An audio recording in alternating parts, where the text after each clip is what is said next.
have been inside companies from early stage to unicorns. What breaks in hiring first when a company scales fast? Hmm. Yeah, that's I think so the scariest thing for any unicorn-based company because of course you come in a growth mindset, right? And your founders, especially at that moment, say that okay, The UAE job market is unlike anywhere else. What do outsiders and candidates completely get wrong about how hiring actually works there? I would say first thing that there are two, three things. Right? First thing, what major people that you don't realize is that you're in a very diverse market, right?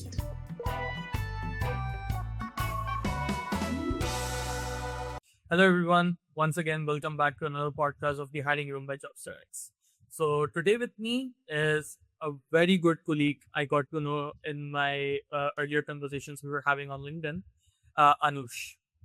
And he was able to also give us some time today, and we will be exchanging some industry trends, some ideas about how job seekers can land a job in Dubai or globally as well. So, let's hear it from Anush. First of all, Anush, thank you so much for joining us and giving us the time. I know you're in a fast paced market. So, first of all, thank you so much for your time today. No, thank you so much, Samir. Thank you for having me. It's a pleasure to be on the podcast as well and discuss a very important topic that is very relevant in these days itself. I'll also just do a quick introduction of myself. So my name is Anoosh. I am a people and culture manager at a Dubai-based company over here. I've been in the HR industry for roughly around 8 years so far and looked into very different elements of talent acquisition, HR operations, HR BP, O- OD, performance management, comp and ben, so everything that's there. So yeah, so excited to be here for part of the podcast. I'm more excited to have an all rounder of HR today.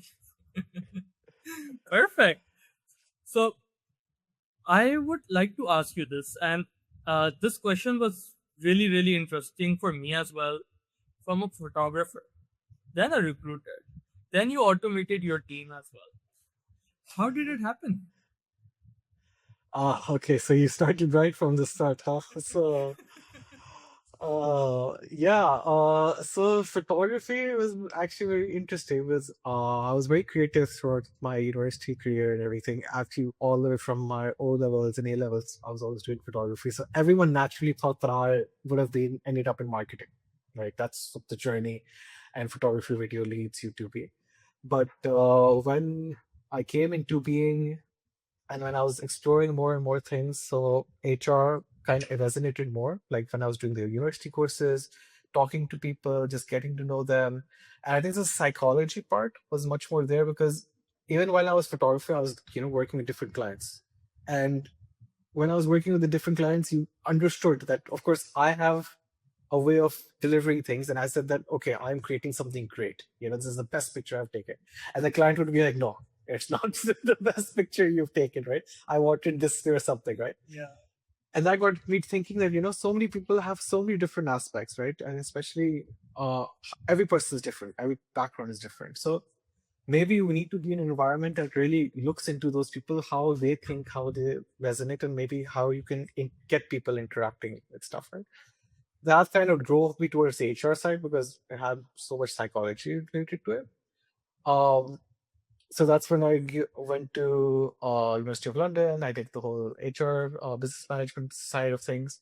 But very early on, I realized that HR is great, but tech is kind of lacking as well. Like there's not we've been stuck with Maslow's hierarchy of needs for such a long time that we aren't talking about the relevant stuff that's happening, in these days. Like I was just like talking to someone like in the couple of days before that. Right now, I mean, before we had the 9 to 5, if you take about the 1980s, right, there was a very strict 9 to 5 because you had to go to the office, everything was there, you couldn't take your laptop back home and everything, so we stuck you there, right? Then we had a shift because of the laptop and everything, so you could take laptop home. So the 9 to 5 psychology kind of broke because now your manager knew that if he has a laptop, he can work at home. Now that everything is even happen on your phone. Like even if I'm on the go, I can like just get stuff done, right? So tech influenced the way that we work, evolved our work a lot. But I think so within HR, that's not a very relevant topic that should be discussed as much. Now, yes, with AI, of course, everyone's biggest question has been that is AI replacing us, right?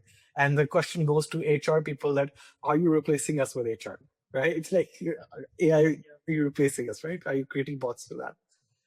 That's when then I kind of took the step to enhance myself in the digital transformation era. I went to Germany, Berlin. I did a whole specialized degree with that because I didn't want to do a general MBA or anything.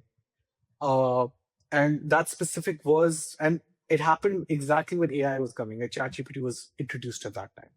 So went through the degree, really helped me. And at this point, I have kind of like leaned a lot of team aspects, especially in my side, at least the operation side of things, because you have to realize that there are different layers, right? There's one layer, even in talent acquisition, if we talk about, is the human element that you cannot completely remove, right?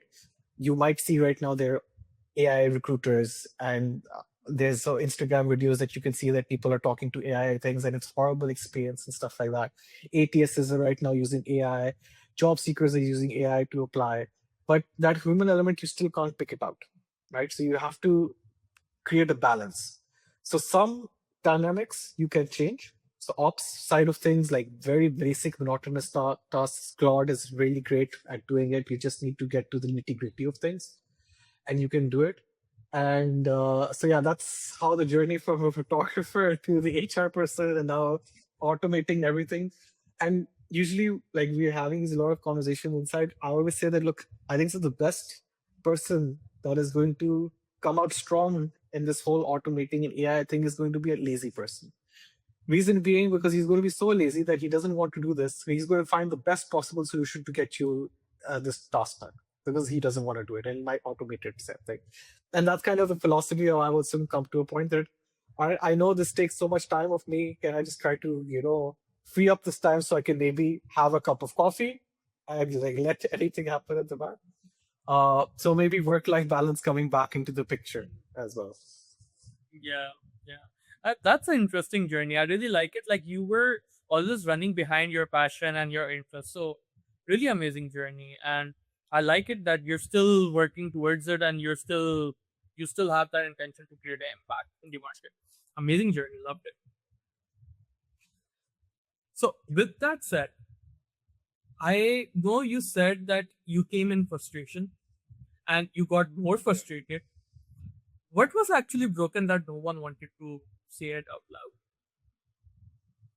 So I think so. I started off as a recruiter in agency recruiting first. I think so. The frustration kind of led me to the fact the whole hiring process is broken, right? Like, I mean, even to this day, I mean, people are applying for 50, 60 jobs, right, in a week. How many are you going to hear back from? None. Zip zero. Right? Maybe one, maybe two, or maybe you'll get a rejection from them, right?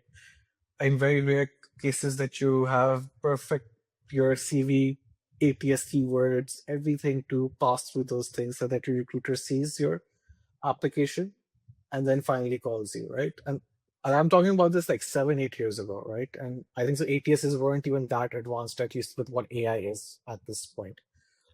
So a lot of recruiters had to manually see your CV and using keywords to manually search, get you on top, and then see you. So it got me very frustrated, right? That was the first frustration. And then when I got my first recruiting job, wanted to fix that, right? That was the first key that I wanted to fix and say that, hey, I don't want to give the same experience that I have gotten from like, tons and thousands of employers by applying it over there. Uh, Unfortunately, I could not do it because I was an agency recruiter. So you had like, just for like even the audience itself, so agency recruiting is a very different ballgame than what company recruiting is, right? Because as an agency recruiter, you have targets to meet, right? So you're not working on one position, you're working on 10 different positions, right? So I always thought that, okay, people reaching out to LinkedIn, I need to reply to every single person, right? I do not want to hear them, right? But because you're working on so many positions, so many people are going to start messaging you you also then become a little overwhelmed and say that, oh my God, I have 100 messages. How am I supposed to get Yeah, through in this whole day, right? I been have to there, reply to been there. people, I have to CV and then send it first. So again, the system kind of, makes the recruiter also feel that no, maybe they can't provide that, kind of service level that you would expect. That's what, when I came to the other side, realized. But then I also realized that I have to also step to another level. So recruiting was great.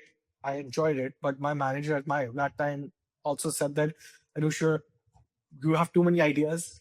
It can't be implemented here. Maybe outreach to other companies or other domains of HR, and then trying to see if you can do things there. Yeah, Because as an agency recruiter, you're going to be limited to this, right? You just got to make your numbers, you got to make your positions filled and do it there. yeah. And They that's have their when, own uh, KPIs. exactly, that's when into in-house recruiting for companies. Then I had a bit more of a, broader way of impacting things. So the whole onboarding journey from start to finish, the candidate experience and everything. So I could really, really own it up and enhance it the way that the company should have. At least so far, yes. I guess all the companies we've done, I've implemented, it's been great. But yes, that frustration till this day is there. I feel like we still haven't made that impact. We still haven't changed from what we are doing maybe 100 years ago. Because when I was researching all this, 100 years ago, Ford Motors was the first company to do HR of how mass recruiting was. That they would did made this series, right? That people would apply, and but the series and a recruiter would do an interview. We're doing the exact same thing. We haven't changed the model or anything. Just the volume has increased, and we've Volume has added tech and increased. everything. Yeah, But the experience is same. So we haven't moved anything. yeah, that's true. That's true. That I agree with that. I mean, we just added more rounds to it. Like first the initial HR round, then a technical round, a case study round. So I agree. Yeah, we have even pulled it more longer. That yeah, I agree with that. So you have been inside companies from early stage to unicorns. What breaks in hiring first when a company scales fast? Hmm. Yeah, that's, I think, so the scariest thing for any unicorn-based company, because of course you come in a growth mindset, right? And your founders, especially at that moment, say that okay, we need to growth. We have these targets. We need people to execute it, right? Again, we don't need AI agents. We need people to execute it. And then the pressure comes on the hiring teams to say that okay, we need to start hiring as many people as possible depending on the demands of the departments and everything. But there's a balance, and if you see the history of other unicorns that have failed, and that's the main thing that they've gotten wrong, that when they get a quick capital injection, the first thing they say that yes, we need to hire fast. But once they start over hiring, their their projections do not matter, because obviously there's so many things that matter: socioeconomic, geopolitical things, everything that could break things in the long term. And when you overhire in the initial phases, you are now at the situation where you have to lay off, and we're seeing layoffs happen even in big giants, not just in unicorns. The history for the last 20 years has shown inside the tech industry. So you, as the HR person leading, you then have to set the tone to your founders, to your department leaders, and just make sure that you do not break the system, right? Yes, we need fast results. We need quality people. We need people to join us as soon as possible. But you need to define the line that how many people do you actually need, right? Because let's take an example from a marketing department perspective. Your VP of marketing says that, oh, I need five more people to, I need to launch these 7 campaigns over there. I need five more people. But I have to go back to him and say that, do you really need five people, right? Can you do this job in 3 people? Can you do this job in 2 people? Does your existing team structure support that if we try to divide those jobs a bit more equally behind all of them, right? Of course, hiring people makes it better for the current people, because it might not, you don't want to create a burnout for them. But that's the first thing that breaks, right? So was a mature HR person needs to understand that yes, you might be hiring, but you need to see your cost per hire. You need to see what your effect of a P&L is, especially in unicorns, right? If you're big companies, sure, you have lots of capital injection and everything. You have dedicated teams from them, but high tech growth startups, you have to look at this, at what is your cost structure, because you have to be as agile as possible, right? Because you don't want to be in a scenario that, okay, you hire people in the first 6 months and the next 6 months you have to let go of people. And I think that's the worst thing that any HR person can do. And you have to make sure that that thing does not break. Hmm. I agree. Like, I have been in touch with a lot of founders, and I agree with you. Like, this is the first problem that happens is when you are able to raise the first round of investment, you go all aggressive in hiring, and after a while, you realize, okay, this role is not needed, fire. This role is not needed, fire. Let's do cost cutting now and reduce the budget. So I agree. As a founder, you need to analyze things properly and you need to do a proper forecasting of things rather than just going aggressively on hiring. Like each role should be defined and should be tagged with your revenue as well, right? So you would understand that this role is being created. So again, down the line 2 years, this revenue will be a portion of revenue would be contributed from this role. So it's justified to make that investment as well. So this is how you should be planning smartly rather than just going aggressively. And this is a very common mistake founders do as well. And yeah, so I agree with you. Like, of course, like the first thing is like when you get the first injection, you need to make sure like if you're hiring, you need to ensure that you're hiring proper talent, not just going aggressively without thinking.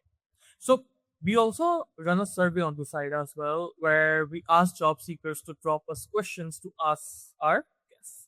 So I have two questions which are very relevant for you, and I'm sure you would give us more valuable answers on this.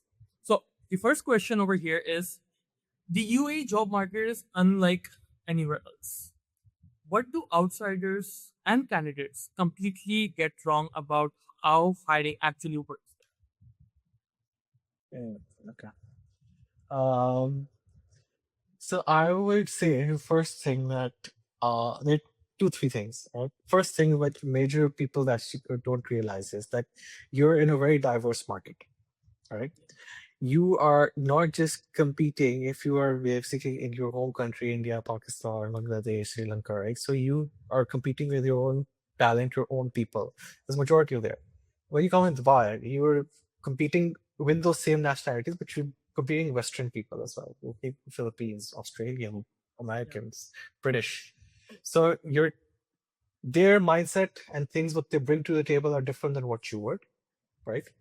Each role and way of thinking that you have to try to align with is different. So you need to understand that, right? So you have to see the company profile that you're working with. One thing, top tip I would say to the job seekers is that once you see the company, go on LinkedIn, see the amount of people that there are, right? How diverse are there? Some people are a bit more of the fact that, okay, they are in the sense that, okay, they would want some certain nationalities and things like that. And it's not that they're being prejudiced or anything in that way. They're just ensuring that their roles align to their nationalities in a specific way, right? So try to be mindful of that. Second very important thing is the salary negotiations, right? Often I've seen that people who are relocating or coming to the market, they say that, okay, we expect this kind of salary, right, for our role, because they've worked like 10, 15 years in their back roles themselves. So of course they would say that, okay. Unfortunately, the on-ground reality is that if you've worked in those 10, 15 years back, at least once you're in Dubai, you have to consider yourself maybe reduce that to maybe 2 to 3 years worth of experience, or close to a fresh. So your salary negotiations has to be very different. A lot of companies you guys would be applying for has a question of your salary expectations. You are 90% going to be screened out because of that, right? Because you've written a higher thing, right? You will never be seen. ATSs are designed on the back end to screen out that question, right? After a threshold, right? The people on ground later realize this, and then they start, putting their expectations much lower. But you also have to realize on the back end that if I'm offering you a job, right? I also it's not the salary cost that I'm paying you. I'm also paying for your visa cost. I'm paying for your insurance cost. All right. So there's a whole package that comp and bell teams work in, and it's a interestingly, I've seen that this is not very talked about, but it is a cost that companies apply, they look into, and that's when they offer you these salary budgets. You might think that, oh, I'm not worth this much. I need to be paid this, this, and this. But once you get into it, you realize that your visa costs are being, your insurance costs, your whole medical, everything is being covered here as well, right? As per UAE law. So we take these things into account so that you guys don't have to do it. Of course, other companies also have other benefits and packages. It depends on the company that you go. So keep your salary expectations realistic, right? Do There's lots of job portals and stuff like that that can give you this insights. All right, I would definitely recommend go reach out to people on LinkedIn as well to understand, what the market is like, what is a fair salary amount for these things. They're also like there's free accessible data about market benchmarking available. It's not trade secrets. It's not that okay, you will never not to know what this job level salary is, right? It's available inside the market. So do your research and get into it. So understand you're in a diverse environment, that you're competing with different nationalities. Those different nationalities come from different backgrounds, from different universities that are competing here, not just your own. So you are in a very different thing. So you have to upskill yourself to get to that level, to compete with them and keep your salary expectations open to what the market is. That's really good insights about the market, and I hope that really helps the job seekers. So thank you so much for that insight. So question number 2 over here. What gets someone eliminated in the first 30 seconds before you even read the resume properly? You and the receive formatting, I think so. Like, I don't know, these days I have been seeing a lot of heavy, worded resumes, and I started realizing that it's because it's all AI generated at this stage. So your Claude, your GPT, basically, you're putting job descriptions and everything, and it's just, putting so much of keywords. You guys have to understand that at the end of the day, recruiter is seeing it. Recruiter is seeing thousands of CVs, right? That's recruiter knows that when your AI, that CV is made by an AI because it's putting so many different words at that point. I will not understand what exactly you do, right? If you're a marketing manager, right from the get go, I need to understand, okay, are you really a marketing manager? That's the role that you've done. That's the closest that you've been there. And what are top 3 achievements that you've done? Not your JD, not the things that you do currently or anything, but top 3 achievements that you've, done recently, right? That would make it to me. That's like, oh, okay, he's, created this much revenue out of it. Nice. I would like to talk to this person right in the 30 seconds. If I can catch that thing, definitely. Right. But if you're rewording it, all right, and you have like 4 years of experience and you have a 2-page CV, which is just with different words repeating itself, no, sorry. That's a good insight as well, and I agree with you. Like we recruiters, like I think 10 seconds or 15 seconds is more than enough to just analyze this, whether this was AI written or it's like you have self written it. And keywords, yes, we do understand what we really do. Like after every fourth or fifth word, you're repeating the same keywords. So, of course, like just like you're using AI, we have different tools on our table as well, which can analyze and help us in doing that plan. So, yeah, I agree. So, moving forward, what have so both of us, of course, we are playing roles at both sides of the tables. At some point, we were also job seekers as well, right? So we have seen those job posts where job listing asks for 5 years of experience and 50 plus skills, and it's an entry level. Where does it all come from? And I think that's also, I think so. That's a recruiter being too lazy at that point. Right? Ah, yeah, I would literally point to their HR teams and be like, are you guys literally reading your job posts when you apply it, and do you go to your job posts after they're posted live? Because yeah, if you do not, all right, there is something wrong. All right, to your leader, to your recruiter, to something, right? Because if I am putting in a HR role, right, and if I think I can't even apply to that role, or current people in my organization can't even apply to that role, do not fit in that category, how am I supposed to market it accordingly, right? So again, it comes down to just quality of the thing. I mean, we're also using AI, right? Like Claude has a great skill that you can implement that can create great JDs for like this job post for you.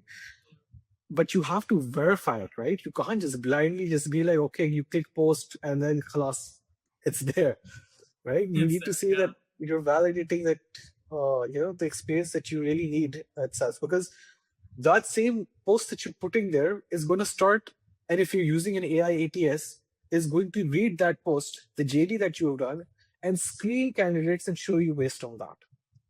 So right from the get-go, you have created a bias or a mechanism that will not get you right candidates, right? So the That's recruiter has to work extra hard, and then the recruiter will be like, "Oh, I can't find job right candidates. The market isn't great. We can't find the good fit and everything." But if you just go back to your JD and post, you'll be like, "Oh, okay, I am indeed asking for wrong candidates at this point."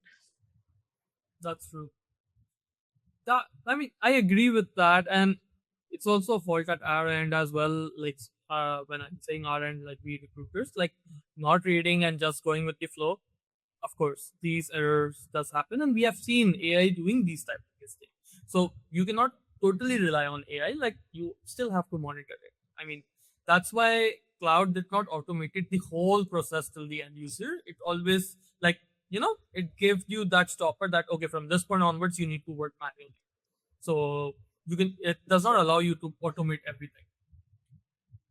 Yeah, and to the point, I would also like to add that it's kind of gamified the system to actually, for a job seeker, right? I see this.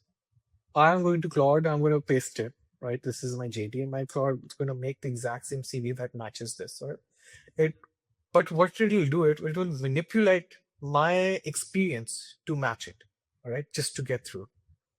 And unfortunately, it's a very topic that I have been very frustrated in the last couple of months, is that we have created a system, all right, that is actually rewarding manipulation and lying, because that is the only way for the job seeker to get through the door, because of lack of sanity checks that we are missing, right? If you post something that like this, then you need 5 years of experience and it's an entry level position. Of course, like that person's going to manipulate the CV just to get through the door, but you know that you need an entry person to it, right? You are rewarding manipulation at the end of the day, and this has now become very prevalent inside the whole job market. And unfortunately, no one is talking about this. Everyone's talking, oh, how much we use AI, how much we do this, how much we can automate and everything. But we are gamifying the system in a very wrong way, which is going to backfire at us in the next couple of years.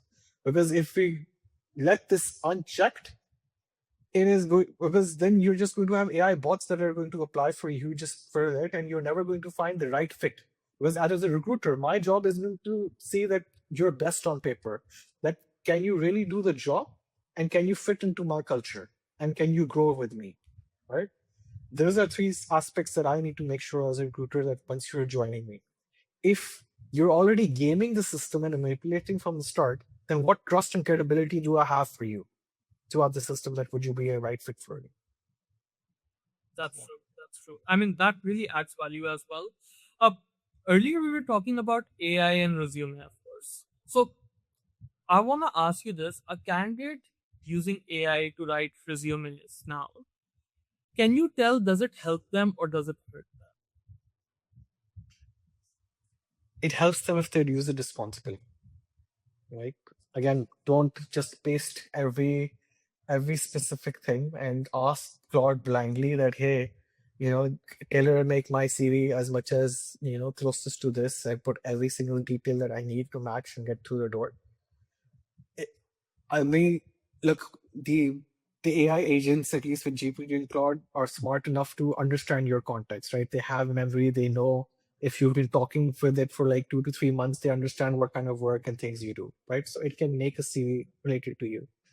But if you blindly were to be like, no, I want it away from whatever it's saying to me at this stage, like I have seen CVs that people with sales background applying as recruiters, right? No harm in it. You have transferable skills, right? I will interview you, but you have to show me in your CV that you have those transferable skills. Add a line that, hey, I've been sales and everything, but these are the skills that can help me be a recruiter, right?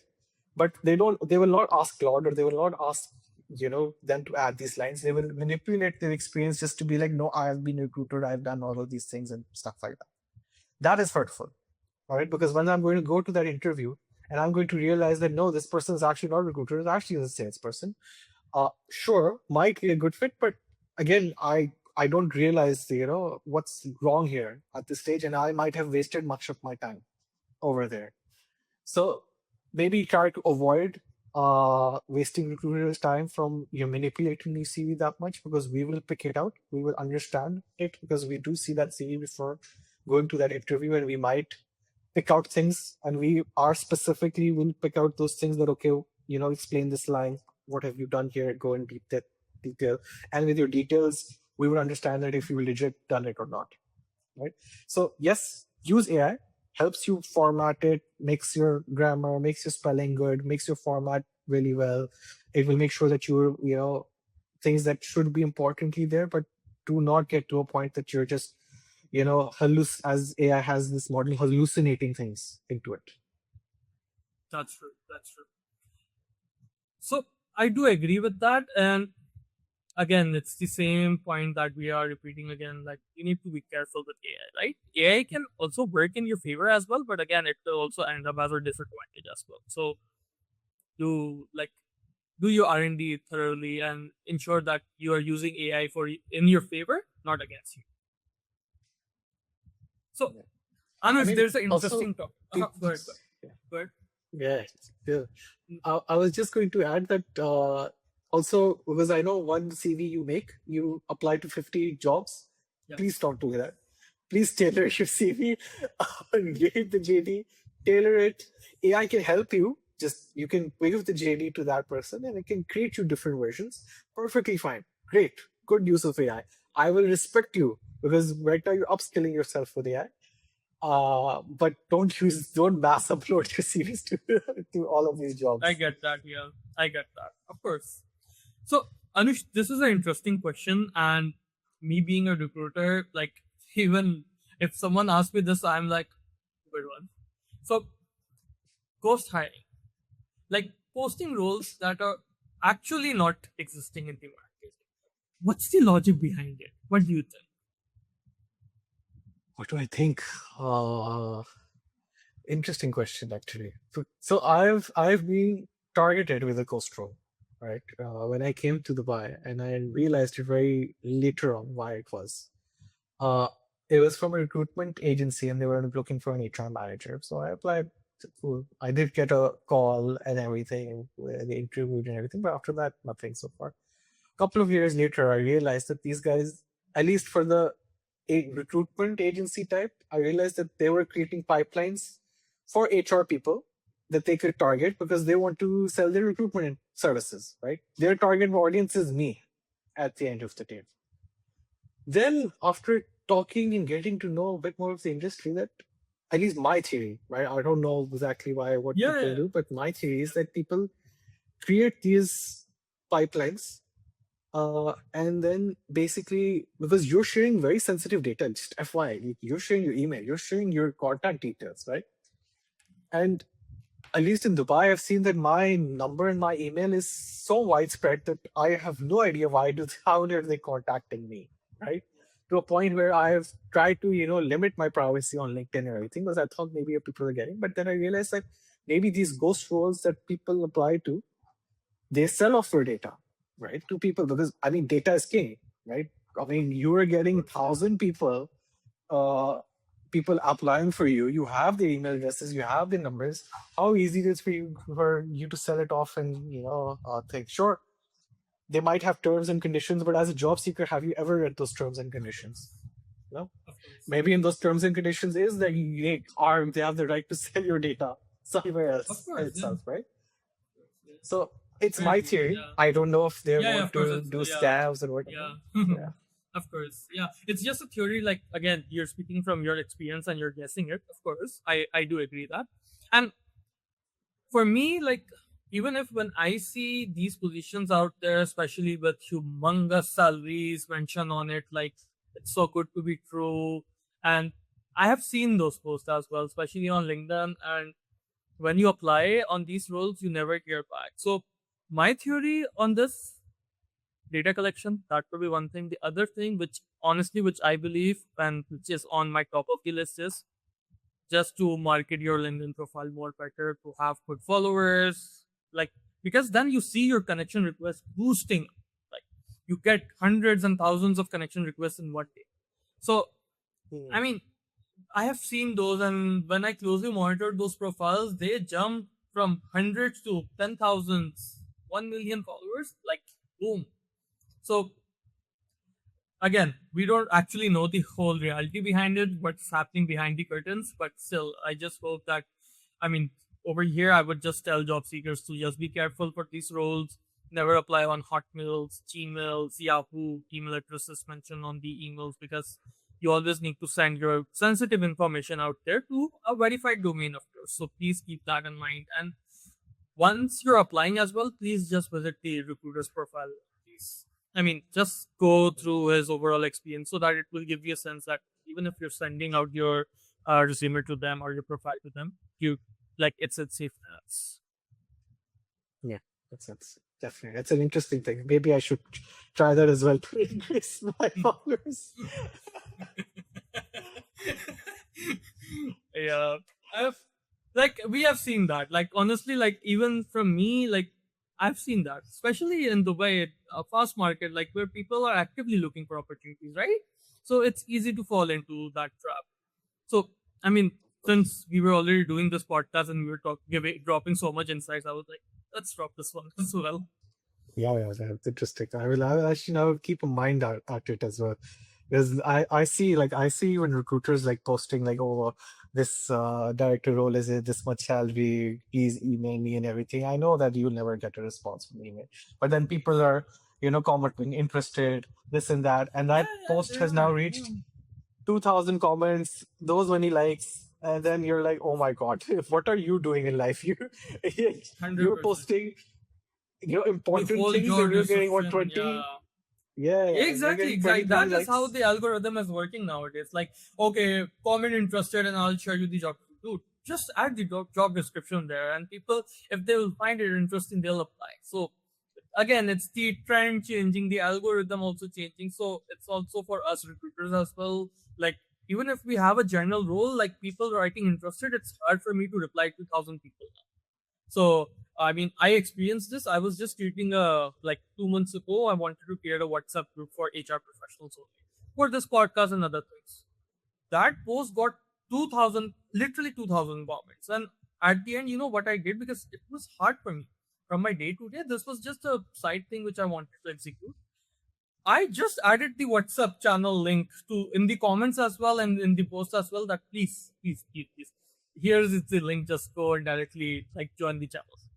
So I have been through that, and this is how then we are able to solve it. Like, of course. So Yeah. moving forward, this round of the podcast is one of the interesting one. It's the rapid fire round where I will be dropping a one-liner question to you, and I will be asking you to reply me one or two-liner, and whatever comes in your mind, whatever comes in your mind as a senior HR professional. So here is the first question. One resume red flag you will never ignore. If you do not format your bullet points right, if you have like some of your bullet points have dots and some of them do not, it irritates the shit out of me. That's a good one.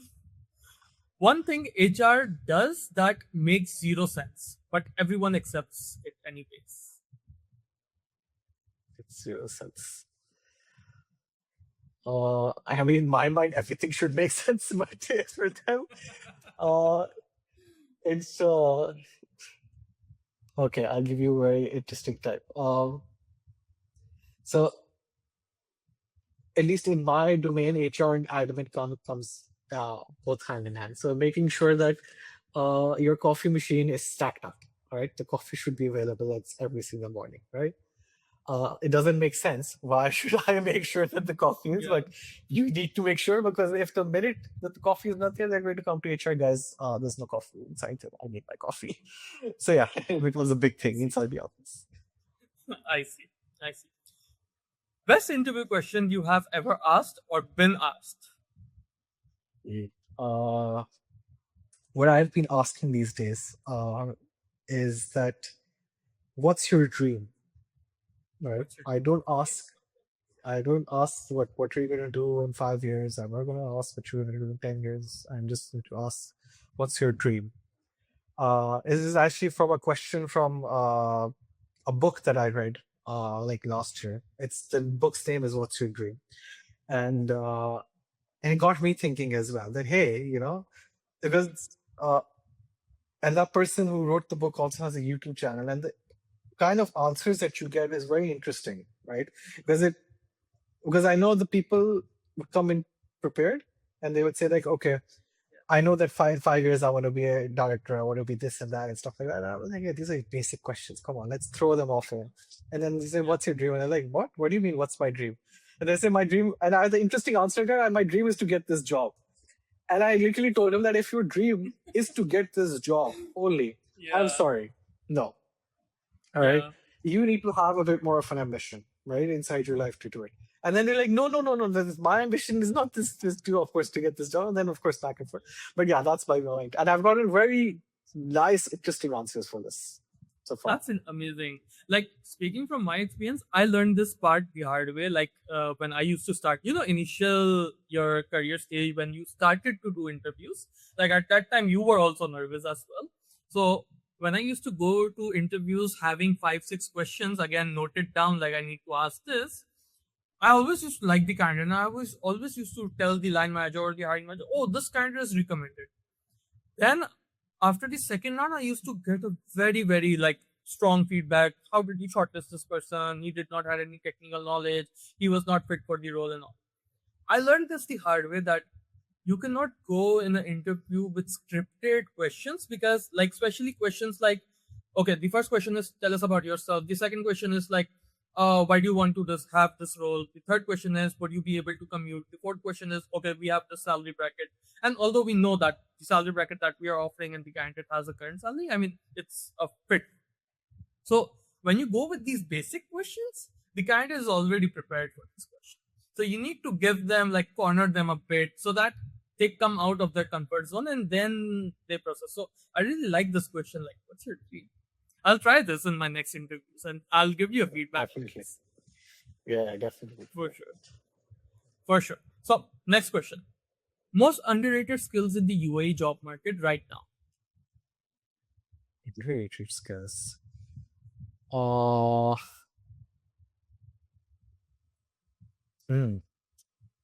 Tricky one. I don't want to say AI because it's too overused at this point. I think it's just maybe having some, resourcefulness, but I can't like quantify it in a very way, because I think so. If I am at least looking for someone, or at least in my companies, I want to know for the person that it's basically the sink and swim analogy, right? So if I put him inside the sea, right, will he sink or will he swim? Will he have the resources? Would he be resourceful enough to understand that, okay, what things do I have nearby? How can I get this thing done? How effectively can I get this done? Do I need to reach out to people? Do I need to get this information? And I think that that's a skill people should be having, but people don't really talk about much. And as recruiters and hiring managers, they need to realize how to pick that skill out for the person. Because if that person is not going to be resourceful at the end of the day, what's the point, right? If I have to guide him, I have to do everything, I have to hold his hand throughout the time. So what's the point? That's true. That's true. Next question. Brilliant portfolio, no degree, versus degree, average portfolio. Who would you hire? Brilliant portfolio with no degree. Okay, that's the honest one. And why? Because the portfolio shows his work, right? I think so. I'm a good advocate of the fact that your education does not guarantee what kind of skills and things you do, right? Uh, you can be from any university, you can be from any, like, I mean, look at the founders, look at the people who've created businesses. We are people working with degrees, working for them. All right. They don't have great educations or anything, and you're working for them. But they've created their businesses, their portfolios, right? It's the work that you do at the end of the day. I do believe your education helps you to create skill sets that might help you in your job life or to create something, become a founder, anything, but it's not a deal breaker, right?